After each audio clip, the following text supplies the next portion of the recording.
Agrària Torelló és una cooperativa que va néixer a partir de les càmeres agràries. Es va poder passar de càmera agrària a cooperativa i els pares i els avis de molts dels pagesos que estem a dintre la cooperativa són els que van formar-ho en principi i ho van tirar endavant, que va ser els que van posar el capital social perquè això pogués funcionar com a cooperativa.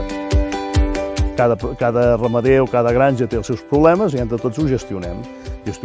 Un li sobra terres, doncs ajuda a l'altre que n'hi falten. I el que hi falta, si a tota la comarca no en tenim prou, hem de sortir allà on faci falta per portar-ne. Va ser el primer reconeixement per la nostra labor feta.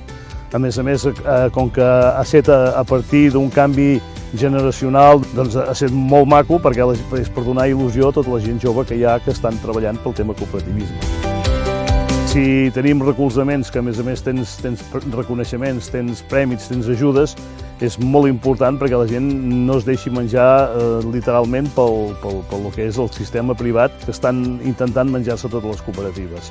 En diferència de les empreses capitalistes, som empreses amb valors i amb una manera de fer molt diferent. Ajudem molt al territori.